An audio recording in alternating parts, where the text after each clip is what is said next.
We're doing a bit of setup here in the gym at Modern World. I want to use the gym just because it's got a liver sound, really.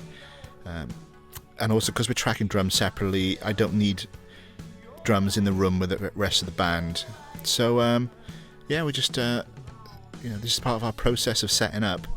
The gym's a little bit too live, so we're using a lot of these tube traps and screens at the back just to stop the reflections.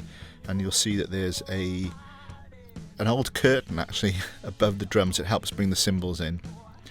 The room was not set up as a drum room, it was set up as a gym, so obviously we need to just compromise a little bit and try a few things out to make it work.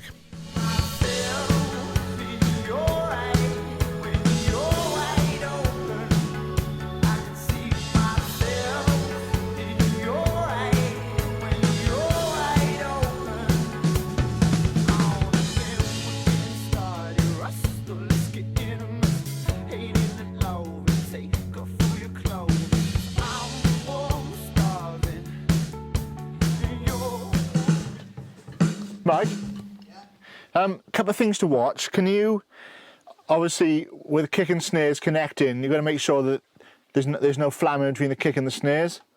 So just be really aware of, like, you know, the way they're sort of falling, so they're not flamming.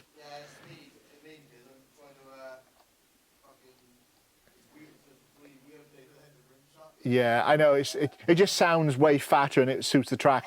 Yeah. So I would just have another run through from the top, just doing the part. There's a couple of little parts I want to look at, but I think let's get a couple of takes all the way through, playing the parts that you're playing. Yeah, and we'll go from that point there. Okay, cool.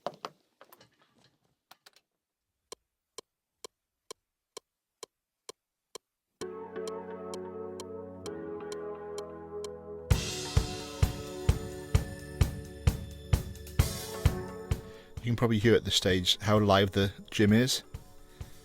You can hear the reflections from the kick drum.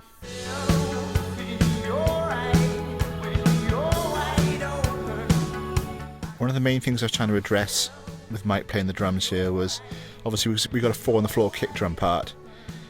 I was trying to get a minimal amount of flamming between the kick and the snare, especially where the kick and the snare don't connect properly, and you get that kind of like open, kind of flammy feel. And I mean, you've got a few workarounds here. You could actually do the kick and snare separately, or you could do the kick drum separately and do all the top kit separately, and just get the drummer to tap away on the floor with his foot instead of actually playing the kick drum. That way, when you're doing drum edits at the end, you can actually get the kick and snares sitting bang on top of each other. But it also sounds a bit clinical sometimes when you do that. So we thought we'd persevere with Mike, because he is a good player, and get him to play the whole kit and put up with a little bit of flamming. The intro and these choruses are basically the same part. Myself and Clint were probably looking for a few copy and paste sections there. It's always a tricky one, because you don't want to copy and paste too much, because you're going to lose the progression of the song and the dynamic of the song. But there are some sections that rather than have to edit everything, it's nice to have those those really solid chorus sections. So I think we did a bit of copy and pasting, but not a lot, because there's quite a bit of variation in what Mike's playing.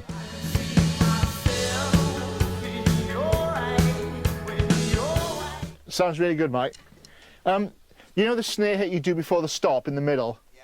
Careful not to whack that so hard, you just kind of clips everything out there. That snare hit is about twice as loud as all the other snare hits in the song. Yeah.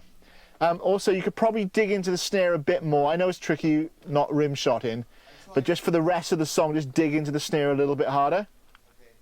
Okay. It's hard to get the velocity on it and with the hi-hat. Yeah. Hey. I'm using my leg as a rim shot instead of Hey, life's hard. Life's hard, Mike. It is indeed. Sounds really great, though. Sounds really good. That intro section is the same part as the chorus, isn't it? The figure you're playing. Yeah, it's like the... It'd just be nice if you did that little cymbal accent in the intro as well as you do in all the other choruses. No, the first one you do. You tend not to do it on the intro, but you do it in all the other choruses. Right, yeah. No, the very first one you do. Just play a normal chorus. Play the first.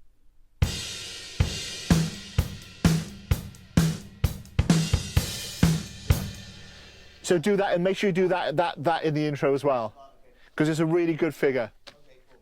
Have you got any thoughts, Murph? Apart from the snare thing and. Yeah, just a snare. Maybe just watch the glapping bit. We just have to. We don't need to hammer home too much. Yeah, it'd be nice if we could do it also as a. Yep. Maybe we should do some takes up to the middle 8, and then we'll just look at that end section. Yeah, because I would like to build it so now into the last chorus, into the last like instrumental. Say that again, sorry, Mike. I said I wouldn't mind just having a few more stands to try and build it onto the instrumental. Yeah. So why don't we go up until up to the middle 8? Let's do some takes up to there. Do you want me to go and quick final check of the snare tuning? It sounds pretty good, I think. I mean, I like it. It's Yeah, nice and fat and everything. Yeah. Yeah, it'd just be good to get some. It just sounded a little bit like when you're hitting it, just didn't quite have the whack and the power. You know, I mean. It's that kind of Daft Punk fatness, you know. Well, so it's trickier to play, but and we're going to use some sample stuff as well. But it's really good if the actual sound of the kit in the room sounds right as well. It just makes, it means we've got to use less support to the sound really. It should all be about the sound of the kit, the way you play it really. But you're playing it great. It sounds really, really good. So let's do some takes from the top up to the middle 8.